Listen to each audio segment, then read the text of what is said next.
Hey, so is Airbnb, also known as short-term renting your apartment in Dubai, a very good opportunity? Yes and no. Let me take you through on how it happens in Dubai. Stay tuned.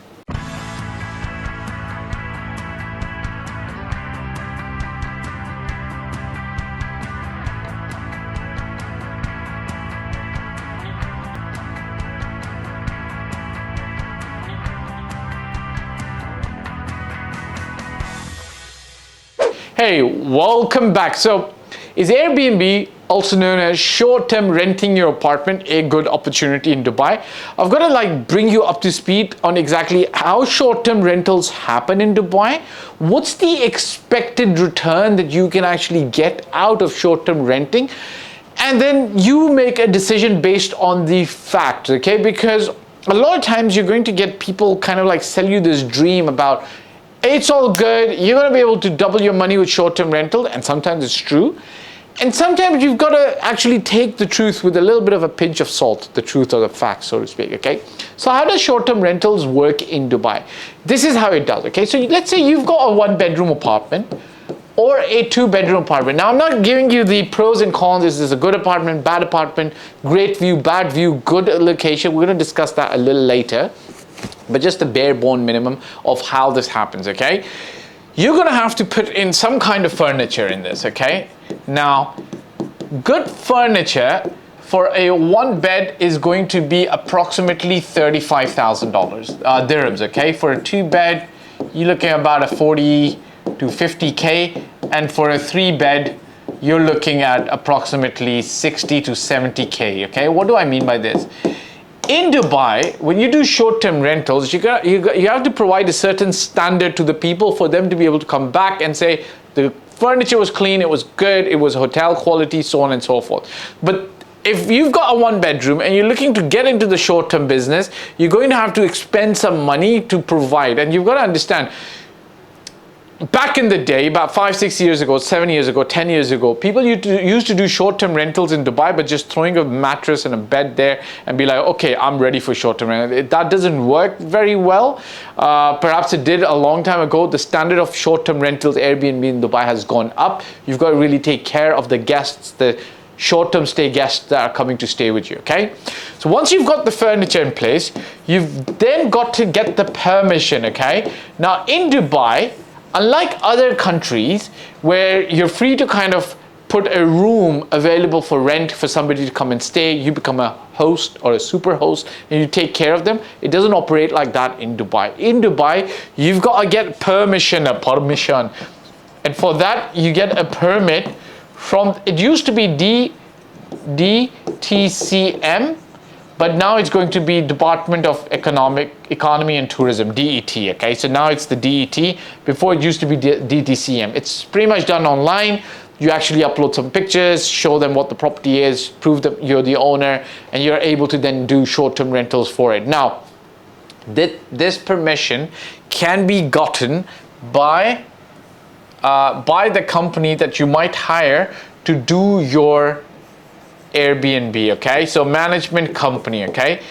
Just to let you know, the management company is going to charge you between 15% to 20% on average from the total monies gathered, okay? So let's say you make about 100 dirhams.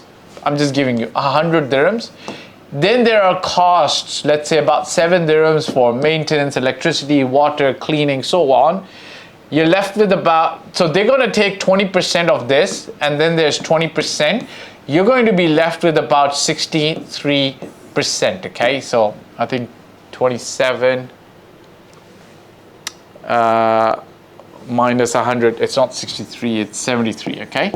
So $73 comes back to you out of $100 in rent. Why am I getting you to understand this is because you've got to know that once you start going down the path of the short-term rental model, I'm going to even tell you to the furniture that you've put in, put it as a cost, as an investment. But apart from the furniture, if you could do a long-term rental and get 100 dirhams, if you're going to go through all this trouble, you should at least make 120 dirhams on the short-term rental, okay? That is not the case in every single scenario in Dubai or anywhere else in the city because of the costs associated with doing the short-term rentals, and there are a lot of costs. So you've got to really think through before you start putting your properties and investments into the short-term pool.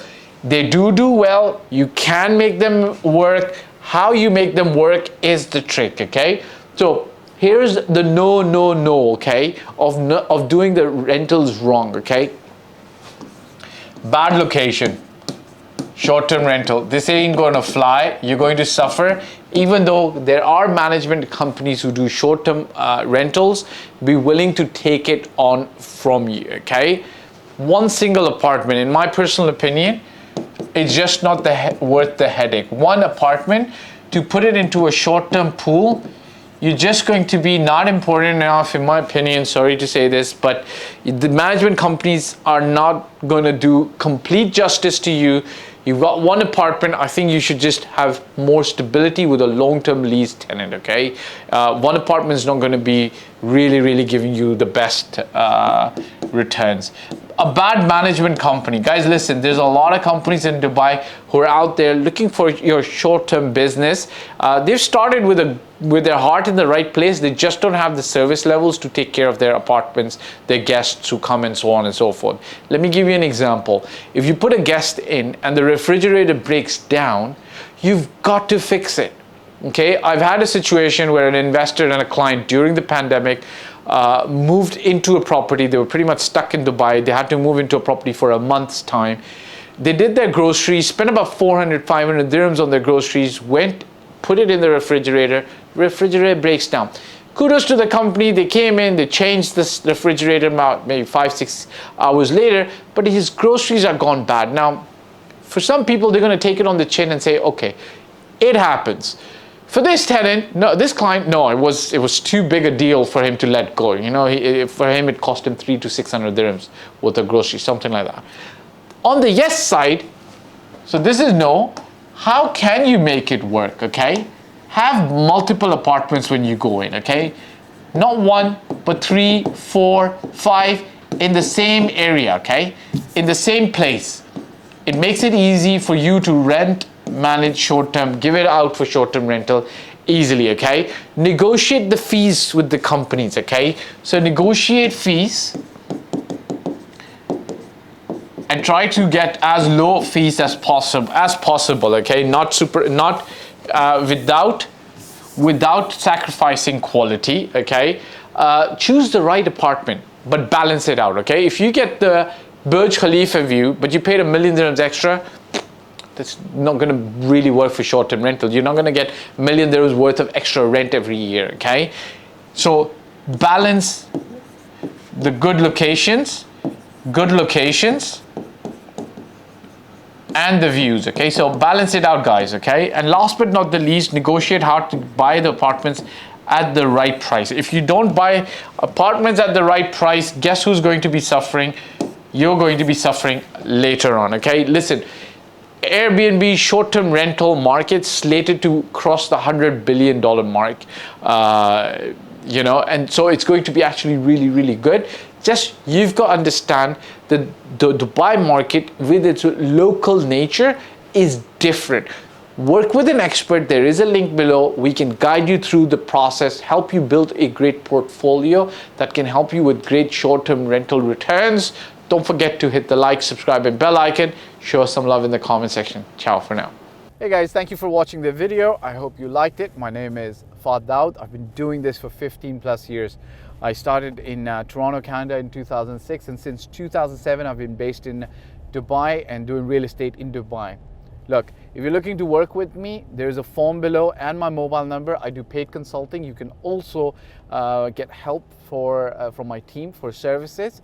If you like the video, press the like button, press the subscribe and the bell icon, and share it with your friends who you feel would be able to benefit from the content of this video. Last but not the least, I'll repeat, me and my team's role is always going to be to help and select the best property for you. Your role will be to invest in that property, and we will in turn invest in your life and your future. Bye for now.